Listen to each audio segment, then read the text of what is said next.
Cuando hablamos acerca de el fin del tiempo de gracia, probablemente para muchos esto sea un término desconocido, mientras que para otros puede causar mucho temor.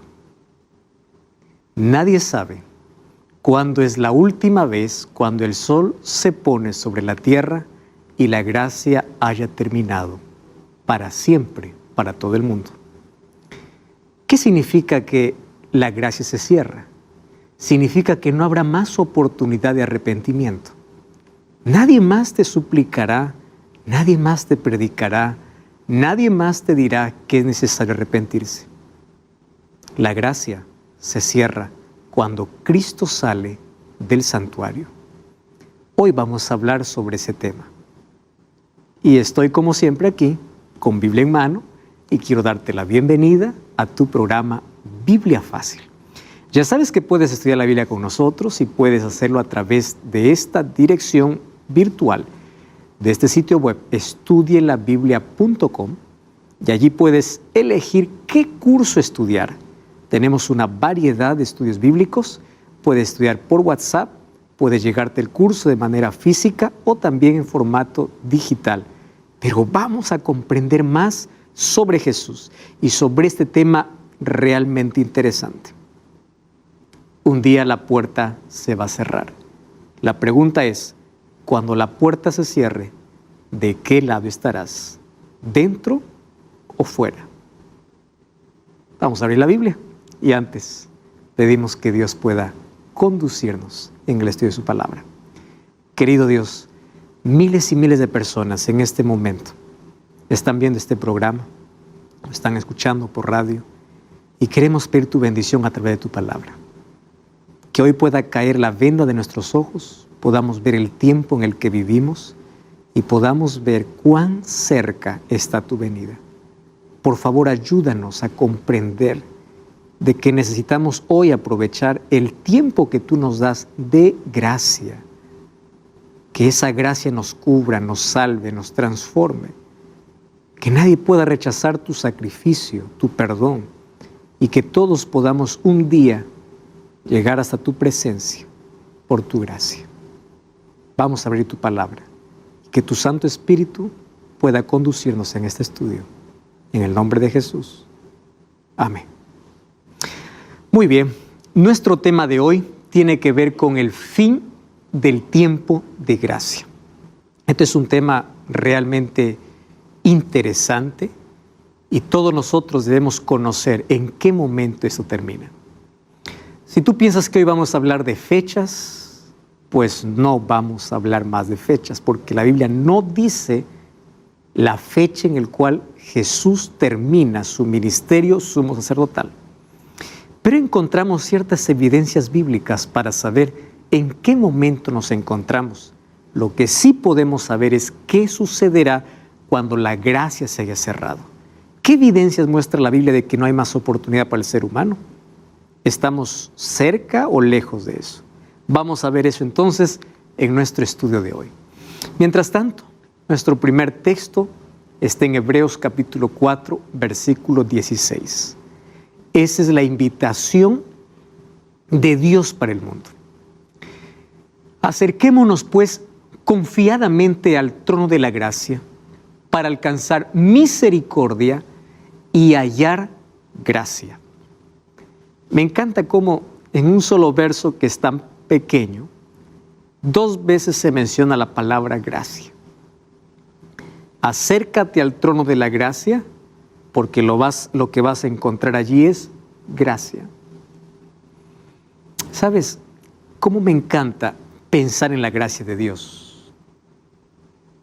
Gracia es aquello que me liberta, me salva, me restaura. Yo no voy a la presencia de Dios con mérito alguno. No voy como aquel fariseo diciendo, mira, yo soy esto, lo otro. Podemos acercarnos ante ese trono como aquel publicano diciendo, ten piedad de mí, que soy pecador. Tú sabes que muchas personas se acercan a Jesús solamente con 2 actitudes.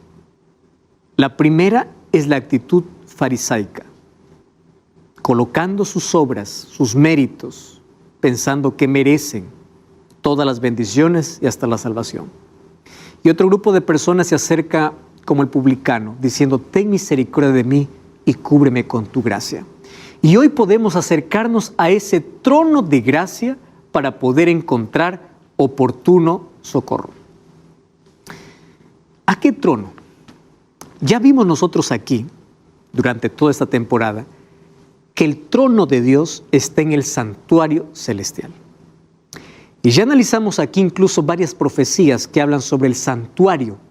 Daniel 8:14, ¿recuerdas?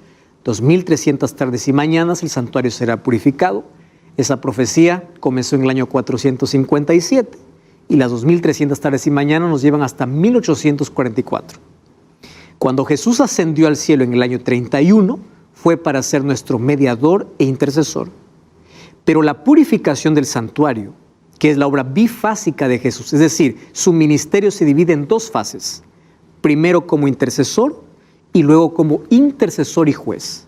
Y en 1844, según la profecía de Daniel 8:14, se comienza un juicio en el cielo para determinar quién se salva y quién se pierde.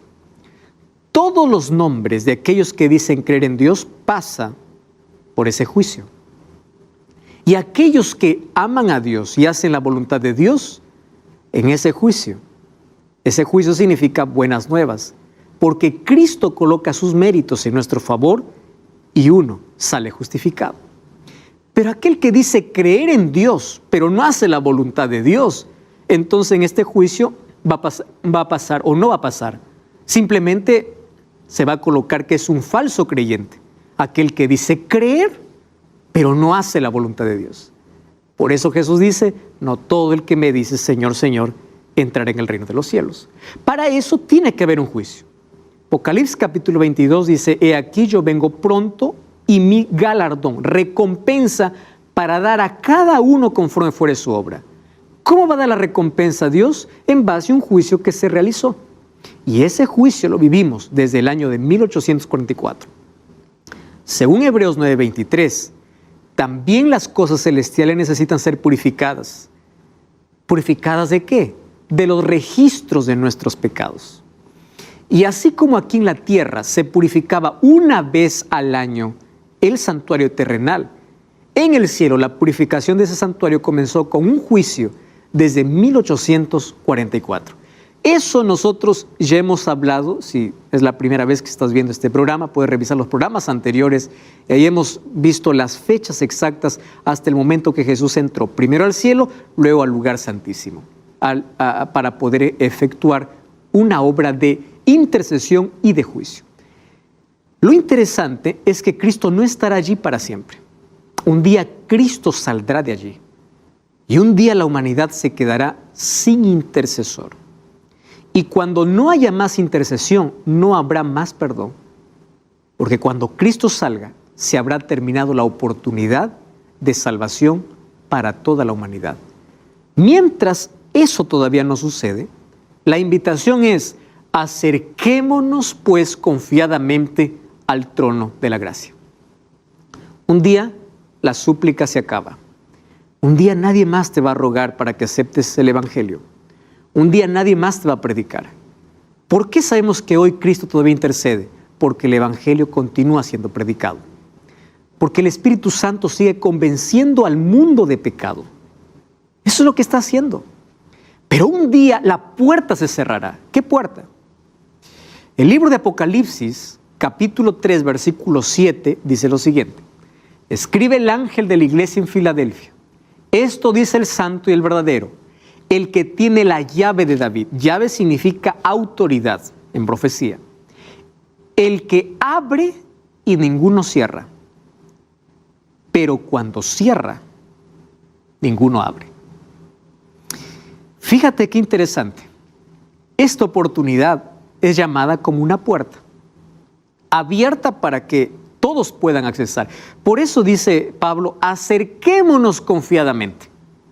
La puerta está abierta, pero un día se cerrará.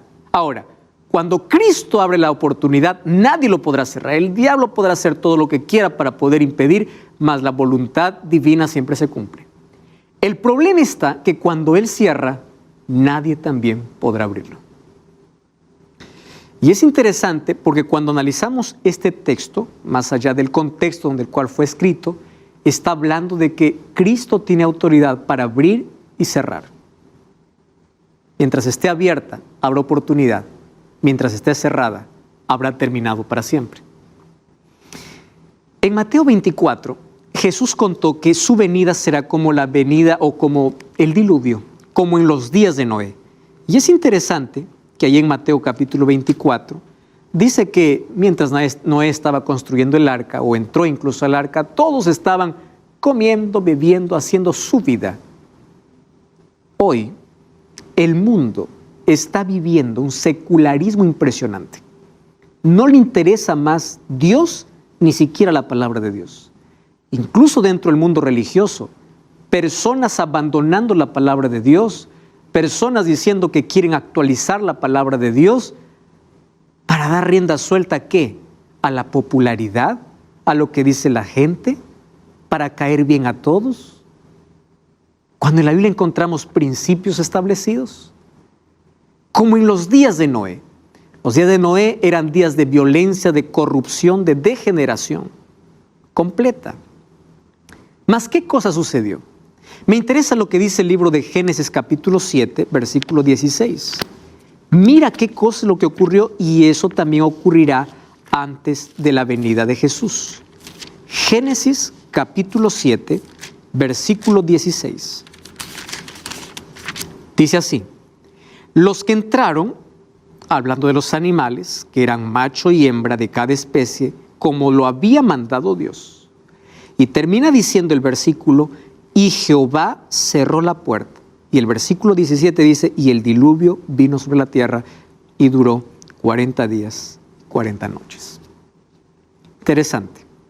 El diluvio viene, o llega, o cae, pero antes de que caiga, la puerta se cierra. Antes de que Cristo regrese, la puerta se cierra.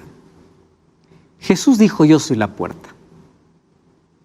Un día Jesús no más será la puerta. Un día la puerta se cerrará.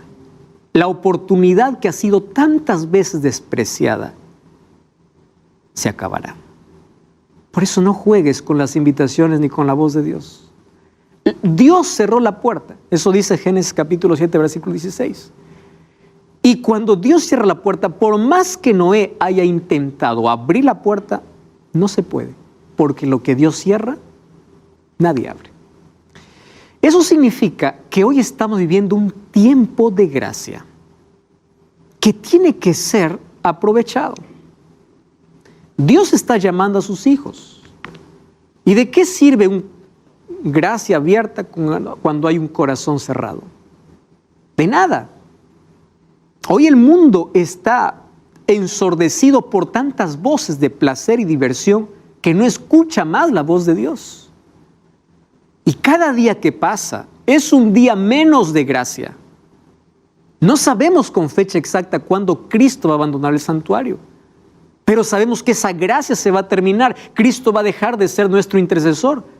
Mientras tanto, la Biblia nos habla por lo menos de 3 momentos donde la oportunidad se acaba para el mundo. Primer momento, cuando la muerte llega. Eclesiastés 9, 5 y 6 dice: los vivos saben que han de morir, pero los muertos nada saben. No tienen más memoria, todo es puesto en olvido, no tienen más decisión. Cuando tú mueres no hay una oración que te salve, porque la salvación es un asunto de decisión personal. Entonces, la oportunidad para todos los seres humanos, mientras la gracia esté abierta todavía en el cielo, también se acaba cuando llega la muerte. ¿Y sabes qué cosa es lo triste? Nadie sabe cuándo es su último día. Miles de personas salen diciendo regreso y no más vuelven. Si los datos estadísticos dicen que cada 12 segundos una persona muere, pero nadie sabe quién es la próxima persona. Jóvenes mueren, niños mueren. No necesita una persona estar en una camilla de hospital con una enfermedad donde fue desahuciada para decir voy a morir. No.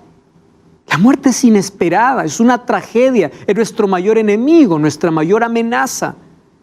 Viene una enfermedad, viene una pandemia o un accidente inesperado. Todos estamos expuestos a la muerte. La pregunta es, al momento de morir, ¿dónde estamos? ¿Dentro o fuera del arca? Esa es la mayor pregunta. Si hoy fuese tu último día, ¿tú estás en paz con todos tus semejantes y en paz con Dios? Los vivos saben que han de morir, pero los muertos nada saben. Por eso Hebreos 3:15 dice así: si oyeres hoy su voz, no endurezcáis vuestros corazones. Porque en la Biblia no existe el mañana. Proverbios 27 dice: no te jactes del día de mañana. No sabes qué va a traer el día de mañana. El presente es para ser aprovechado. Hoy. Apocalipsis 3:20 dice: aquí estoy, no dice estaré, no dice estuve, estoy en el tiempo presente, porque el futuro es desconocido. Por eso en el presente mi vida tiene que estar en las manos de Dios, yo tengo que estar a cuentas con Dios. ¿En qué otro momento se cierra la gracia para toda la humanidad o para las personas? Mientras todavía no se esté cerrada la gracia en el cielo. Mateo 12:31: por tanto os digo, todo pecado y blasfemia será perdonado a los hombres, mas la blasfemia contra el Espíritu Santo no les será perdonada. Cualquiera que dijera alguna palabra contra el Hijo del Hombre será perdonado, pero aquel que hable contra el Espíritu Santo no les será perdonado, ni en este siglo ni en el venidero. O sea, no hay más oportunidad. Y claro que muchas personas expresan su preocupación diciendo: pastor, yo en mi momento de locura ya hablé contra el Espíritu, yo ya maldije a Dios, yo hice tantas cosas, yo ya no tengo perdón. Le digo: ¿sabes una cosa? Si todavía estás preocupado por tener perdón, es porque el Espíritu Santo continúa trabajando en ti. Una persona que blasfema contra el Espíritu Santo ya no tiene más conciencia de pecado. Ya no tiene más necesidad de arrepentimiento. Ya no escucha más la voz de Dios, ya no siente más culpa. Ya no quiere más cambiar. Porque el único que te puede convencer de pecado, el único que te puede abrir los ojos para la realidad y la condición en la cual vives, es el Espíritu. No es un pastor, no es un predicador, no es un orador, no es nadie. Cuando alguien dice: pastor, las palabras llegaron y eran para mí, el Espíritu Santo las llevó. Cuando alguien dice: yo fui a la iglesia gracias a una predicación, el Espíritu Santo usó esa predicación. Porque no es un hombre. Juan capítulo 16, cuando Jesús habla, o Juan capítulo 14 y capítulo 16, cuando habla acerca del Espíritu Santo, dice: Él es el que convence de pecado. Él es el que guía toda verdad. Pero un día el Espíritu Santo será retirado sobre la tierra. Eso sucederá cuando Cristo salga del santuario, porque ya no habrá más perdón, entonces no habrá más arrepentimiento. Y si no hay más arrepentimiento, significa que no habrá nadie más quien convenza de pecado. Sin embargo, hoy, mientras todavía Jesús intercede, muchos pueden llegar a pecar contra el Espíritu Santo. ¿Cuándo? ¿En qué momento? Cuando su corazón se endurece tanto que ya perdió la sensibilidad y no tiene más necesidad de Dios. ¿Sabes qué sucede allí? El ser humano se entrega completamente bajo el dominio de Satanás. Y el Espíritu Santo ya no puede más hablar. Por eso necesitamos todos los días escuchar la voz de Dios. Me encanta cuando la persona dice: pastor, tengo la necesidad de poder conocer más de Dios, tengo la necesidad de orar, tengo la necesidad de conocer más de Cristo. Esa no es tuya, es el Espíritu Santo trabajando en ti.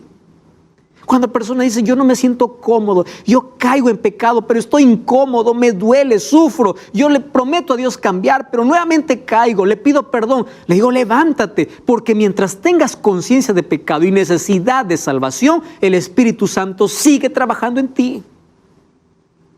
No importa lo que hiciste, no importa el pasado que cargas. Mientras tengas necesidad de ir a Dios, el Espíritu Santo sigue trabajando en ti. Mientras estés incómodo con la vida que vivas y quieras un cambio, el Espíritu Santo sigue trabajando en ti. Y el Espíritu Santo trabaja de afuera para adentro para convencernos. Y cuando lo aceptamos a Cristo, trabaja de adentro para afuera para transformarnos. Esa es la obra maravillosa del Espíritu. Pero pecado contra el Espíritu Santo no será perdonado. ¿Cuál es el tercer momento? Cuando Cristo salga del santuario. Mira lo que dice el libro de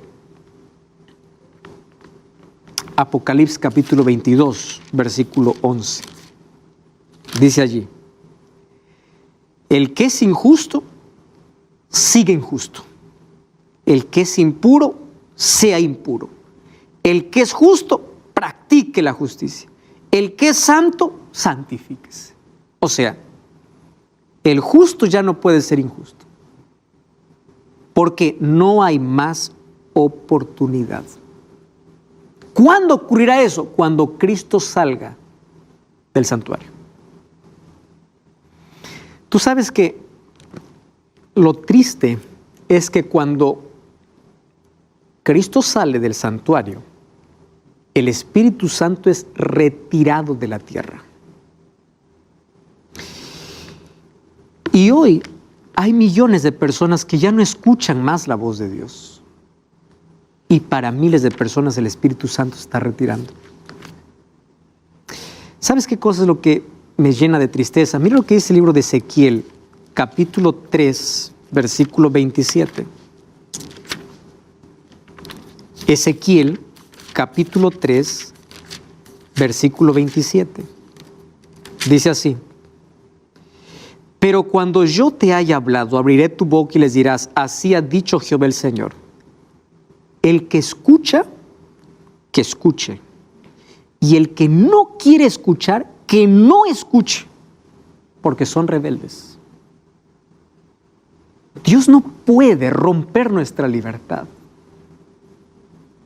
Y hoy día la rebeldía humana cada vez es mayor. Incluso dentro del mundo religioso, personas abandonando la Biblia por seguir sus propios deseos. Personas que por querer contentar a la gente dejan principios bíblicos. Y esa rebeldía un día llegará a su final. Cuando Cristo sale, habrá entonces, para toda la humanidad, ya estará el destino de cada uno de ellos definido.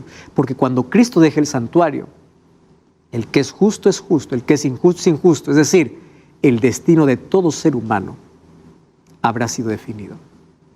El juicio habrá terminado. ¿Y sabes qué cosa es lo triste? Cuando el Espíritu Santo se retire, el mundo queda bajo el control completo de Satanás.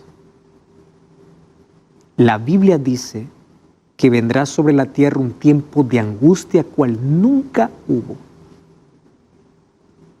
Desde que comenzó la tierra, mira, en la historia han habido muchos momentos de angustia. Pero cuando el Espíritu Santo no más convenza de pecado, la humanidad estará enloquecida. Y esto realmente es terrible. Los acontecimientos de hoy nos están preparando para una angustia mayor.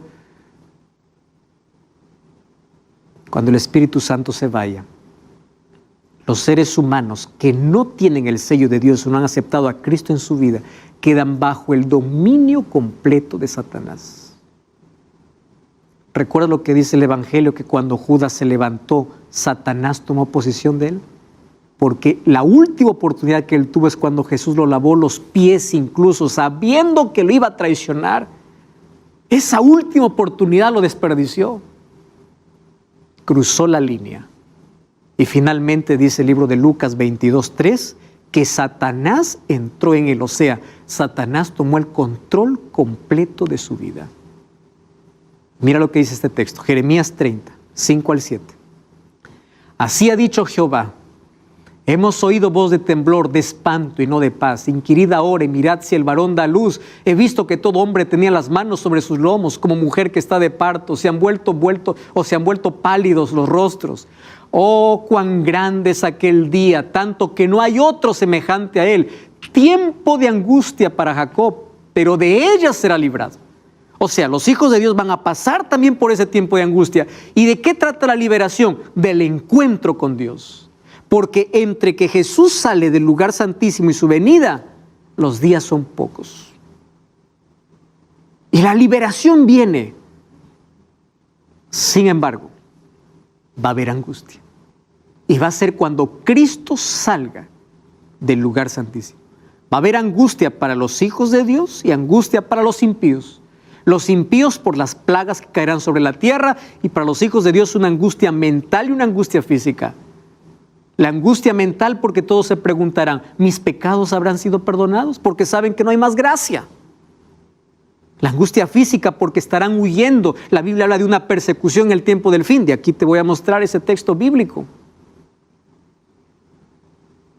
Mas los impíos sufren porque es allí donde caen las 7 plagas. O sea, cuando caiga la primera plaga sobre la tierra, la gracia habrá terminado en el cielo. No sabemos cuándo termina, lo que sabemos es cuándo ha terminado. Cuando las 7 plagas caigan, significa que Jesús no está más intercediendo y el Espíritu Santo se habrá ido. Eso significa que habrá una angustia cual nunca hubo. Te voy a decir una cosa aquí muy interesante. Hoy vivimos angustia, pero esta será como nunca hubo. Y Dios por amor llamará al descanso a muchos de sus fieles porque sabrán que no soportarán esa angustia. Y a muchos hoy los está preparando para vivir esta angustia. Por eso cuando vengan crisis en tu vida, no te desesperes, confía en Dios. Porque una angustia mayor viene. Muchos dicen, de aquí viene lo mejor, esto se va a recuperar. No, cada vez mayor angustia va a haber. Sin embargo, cuando miramos con fe, vemos que el final es glorioso porque Cristo regresa. Entonces, vamos a seguir analizando de este tema tan fascinante. No cambies el canal, vamos a una breve pausa, estamos de regreso. Esto es Biblia Fácil. Estamos de regreso, esto es Biblia Fácil. Hoy estamos hablando sobre ese momento cuando la puerta de gracia se cierre en el cielo, cuando no habrá más oportunidad para los seres humanos. Y ya vimos aquí algunos textos que en ese momento sobre la tierra habrá una angustia completa, tanto para los hijos de Dios como también para los impíos. Vamos a ver otro texto. Mira lo que dice el libro de Daniel capítulo 12, versículo 1. En aquel tiempo se levantará Miguel, el gran príncipe que está de parte de los hijos de tu pueblo, y será tiempo de angustia, cual nunca fue desde que hubo gente hasta entonces. Pero en aquel tiempo será libertado. Esa libertación tiene que ver con la venida de Jesús y todos los que se hayan escritos en el libro de la vida. Por eso en Lucas 10:20 encontramos cuando los discípulos fueron a Jesús a contarle, Señor, hemos visto grandes maravillas, grandes cosas han sucedido. Jesús le dice, más bien alégrense si ustedes saben que sus nombres estén escritos en el libro de la vida. Porque la angustia que viene sobre la tierra es una angustia cual nunca hubo. Pasamos por una crisis mundial y esto trajo mucha angustia, desestabilidad, inestabilidad económica, política, social, problemas mentales, problemas de salud. Son apenas señales de la angustia que vendrá. Y sabes, pensar en ello es terrible. Ahora, antes de que Cristo salga del lugar santísimo, nosotros tenemos aquí una advertencia que está en el libro de Apocalipsis. Por eso necesitamos leer más el libro de Apocalipsis sobre las cosas que acontecerán en el tiempo del fin. Mira lo que dice Apocalipsis capítulo 13. Es interesante este capítulo. Apocalipsis 13 habla de 2 bestias. Bestia en la Biblia es poder, o sea, 2 poderes. Un poder que sube de la tierra y otro poder que sube del mar. Y aquí estas 2 bestias tienen características. Y nosotros ya hablamos aquí en Biblia Fácil sobre el libro de Apocalipsis y analizamos con detalles todo esto. Tú puedes ver esto en programas anteriores sobre Apocalipsis. Pero mira lo que sucede en el tiempo del fin. Apocalipsis capítulo 13, versículo 6. Dice así. Abrió su boca para blasfemar contra Dios y para blasfemar en su nombre, de su tabernáculo y los que habitan en el cielo.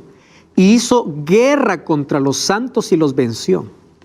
¿De qué está hablando? De un poder que se levantaría en la historia. Primero dice que habla blasfemias. Y nosotros viendo todas las características de Apocalipsis 13, apenas te voy a mencionar para que tú vayas a investigar y puedas ver incluso el otro video donde hablamos sobre este capítulo. Este Apocalipsis 13, de este primer poder, es el sistema papal. ¿Por qué? Porque dentro de la historia es el único que persigue por 1260 años. Incluso en la Biblia habla de 1260 años de persecución, que comienza en el año 538 y va hasta el año 1798. Pero en el tiempo del fin, mira lo que va a suceder. Vamos a leer el versículo 15. Dice así: y se le permitió infundir aliento a la imagen de la bestia, para que la imagen hablara e hiciera matar a todo aquel que no lo adorara. Y hacía que todos, pequeños y grandes, ricos y pobres, libres y esclavos, se les pusiera una marca en la mano derecha o en la frente, que ninguno pudiese comprar ni vender, sino aquel que tuviera la marca o el nombre de la bestia o el número de su nombre. Aquí hay sabiduría. El que tiene entendimiento cuenta el número de la bestia, que es número de hombre, y es 666. Y hay tanta especulación sobre este número, ¿verdad? En Apocalipsis encontramos siempre un antagonismo entre la marca y el sello. Y en Apocalipsis encontramos siempre cómo Satanás intenta falsificar las obras de Dios. Encontramos una mujer pura en Apocalipsis 12 y una mujer ramera en Apocalipsis 17. Satanás tiene una obra de falsificar las obras de Dios. Dios tiene un sello, Satanás coloca una marca. Y ese 666 viene de los dioses babilónicos, que es desobediencia. El 6 es número de hombre, desobediencia. Para comenzar, el hombre fue creado en el 6º día. Pero el 6 significa imponer su voluntad en contra de la voluntad de Dios. Y por favor, yo quiero aquí ser muy claro. Hay muchas especulaciones diciendo por allí, la marca de la bestia viene con un chip, viene con una vacuna. Queridos, Apocalipsis es un libro donde es simbólico por ser profético. Entonces la marca de la bestia no será algo literal. Nadie vendrá a marcarte 666. Nadie vendrá a ponerte un chip debajo para diciendo ahora tienes la marca de la bestia. Esto es un asunto simbólico. ¿Y simbolismo de qué? Desobediencia. Entonces la Biblia me habla de sello de Dios, de aquellos que son sellados son aquellos que están sus nombres escritos en el libro de la vida. Y aquellos que tienen la marca a la vez son aquellos que desobedecen a Dios. Pero ¿de qué manera se ve visible en el tiempo del fin?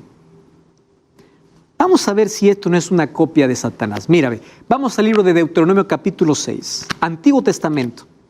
El Antiguo Testamento nos enseña mucho para interpretar el Nuevo Testamento. Deuteronomio capítulo 6. Vamos a leer el versículo 2. Deuteronomio capítulo 6, 2. Dice así: a fin de que temas a Jehová tu Dios, guardando todos sus estatutos y mandamientos que yo te mando. Eso dice en el versículo 2. Vamos a leer el versículo 8. Las atarás como una señal en tu mano y estarán en los frontales entre tus ojos, o sea, entre tu frente. Lee el versículo 17. Dice así: guardad cuidadosamente los mandamientos de Jehová vuestro Dios, sus testimonios y estatutos que te he mandado. ¿De qué habla el capítulo 6? Del amor a Dios y la obediencia a Dios. Escúchame bien. Aquí está la clave para poder analizar el sello de Dios y marca la bestia. Eso de colocar en la mano y en la frente, para los hijos de Israel era la ley de Dios. ¿Qué cosa hace Satanás? Él coloca una marca. ¿Y la marca qué cosa es? En contra de la ley de Dios. Porque Dios quiere que su ley esté en nuestra mente. Nuestras manos significan acciones, que actuemos de acuerdo a su voluntad, de acuerdo a su ley. Pero Satanás, en lugar de la ley, sustituye la ley por una marca. ¿Qué cosa es la marca? Una sustitución de los mandamientos de Dios. Efesios 4 dice que todos somos sellados por el Espíritu Santo. ¿Y qué cosa es el Espíritu Santo? Coloca nuestra vida en armonía con la voluntad de Dios. Entonces, en el tiempo del fin, aquellos que son sellados por el Espíritu son aquellos que guardan los mandamientos de Dios. Apocalipsis 14:12, aquí está la paciencia de los santos, los que guardan los mandamientos de Dios, tienen el testimonio de Jesús. Esto no es legalismo, esto es Biblia. ¿Comprendes? Entonces, el conflicto final entre sello y marca es entre lealtad a Dios y su ley y desobediencia a Dios y su ley. Entonces, es un asunto simbólico, esto es una decisión, pero que vendrá como imposición. Escúchame con atención. El punto de quiebre final va a ser adoración. Y cuando hablamos de adoración dentro de la ley de Dios, hablamos de un día para adorar. Por eso es que el punto de quiebre en el tiempo del fin es adoración dentro de la ley de Dios. Ya te mostré aquí en la Biblia que Dios quiere que su ley esté en nuestra mente y en nuestras manos, en nuestras acciones. Satanás, ¿qué cosa coloca? En la frente y en la mano una marca. O sea, él coloca algo para quitar la ley del pueblo, de las personas, de su mente y de sus acciones. Mucha atención con esto. Por eso es que hay tanta gente enardecida contra la ley de Dios, porque de esto se trata marca y sello. Y específicamente el cuarto mandamiento, porque el cuarto mandamiento me llama a adorar al Creador. Según Apocalipsis capítulo 14 dice, adora al Creador, aquel que hizo el cielo, la tierra y el mar. Y si vas a Éxodo capítulo 20, versículo 8, vas a encontrar la misma expresión. ¿Sabes dónde? En el cuarto mandamiento. ¿Sabes cuál es el cuarto mandamiento? El día sábado. Entonces llegará un momento en que se colocará una ley para imponer un falso día de adoración que está en contra de la ley de Dios. Esto es la marca de la bestia. Ahora no, será cuando venga como imposición, donde nadie podrá comprar ni vender a menos que acepte. Y hoy mismo hay tanta gente siendo despedida de su trabajo, jóvenes que no pueden terminar la universidad, habiendo libertad religiosa. Hoy tenemos tanto problema cuando queremos ser fiel a Dios. Imagínate cuando esto se cumpla. Quiero que entiendas, la ley nos salva. Jesús dijo en Juan 14:15, si me amas, guarda mis mandamientos. Es decir, es el fruto, es la consecuencia, es la evidencia que en el tiempo del fin, según Apocalipsis 14:12, son aquellos que guardan sus mandamientos. ¿Por qué tanto énfasis en los mandamientos? No porque los mandamientos salvan, sino porque el diablo viene para destruir justamente su ley. Y aquellos que quieren ser fieles y leales a Dios tendrán que sufrir persecución, despedidos de sus trabajos. El justo por fe vivirá.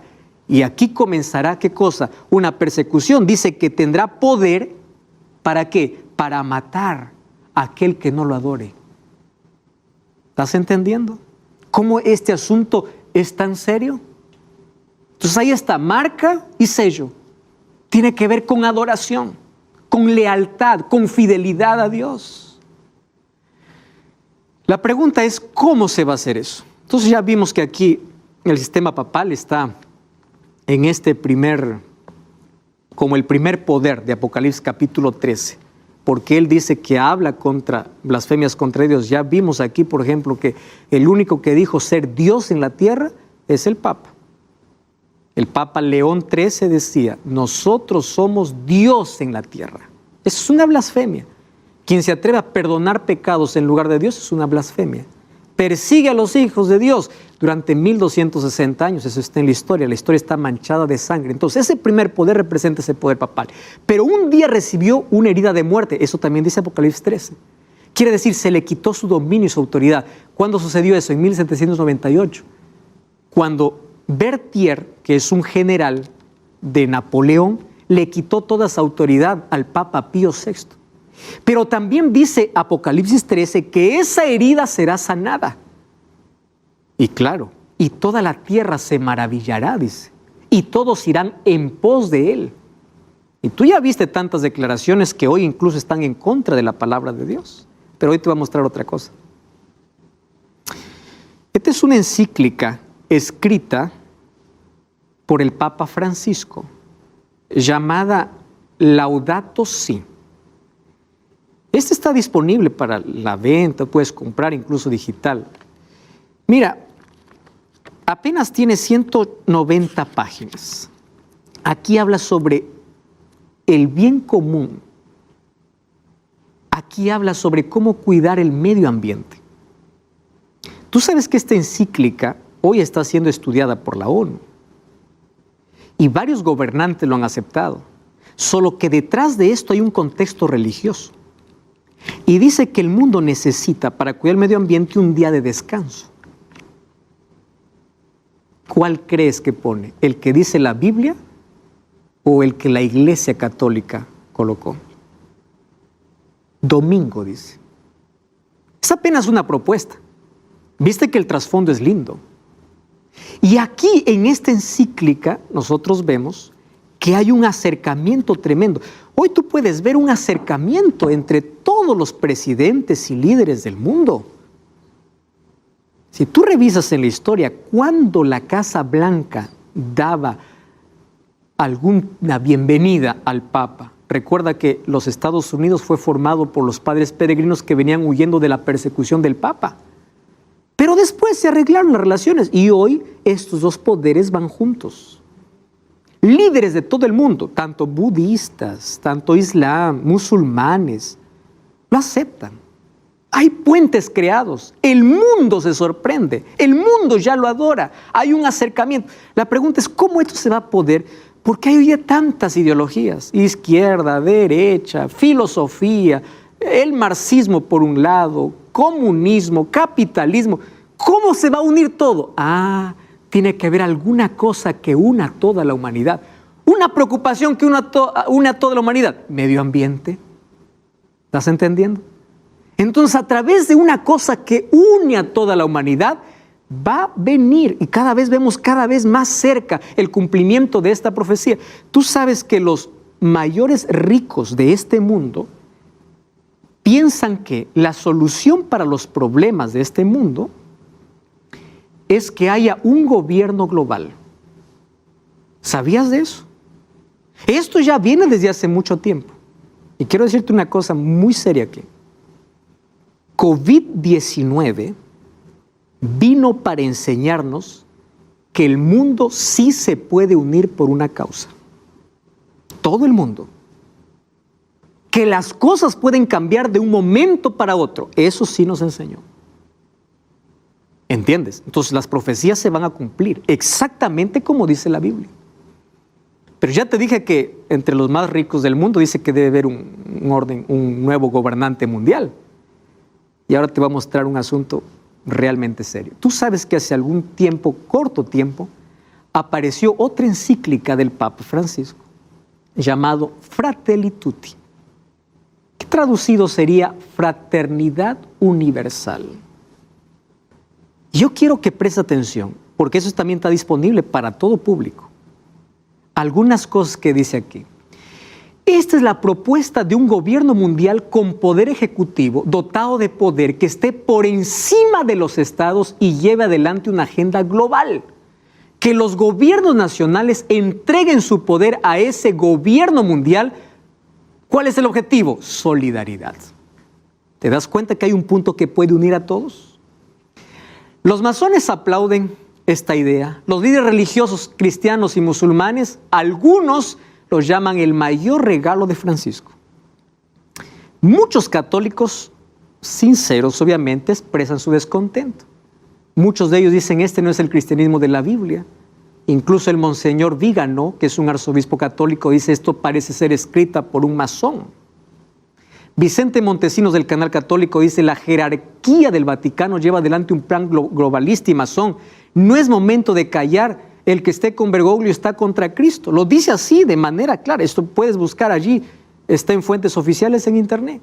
Ahora, ¿qué cosa se propone? Una reforma de la ONU, del sistema económico, para crear la familia de las naciones. Es decir, un nuevo orden jurídico, político y económico. ¿Y qué cosa dice? La crisis COVID-19 ha mostrado la incapacidad de la humanidad de actuar conjuntamente. Por eso necesitamos otra estructura mundial fuerte y solidaria. Dice, usemos el conocimiento mutuo como método y criterio. O sea, ya no la palabra de Dios.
la venida de Cristo soluciona las cosas, eso ya no. Mejor nosotros creemos un nuevo orden. ¿Quién crees que va a presidir eso? Él mismo.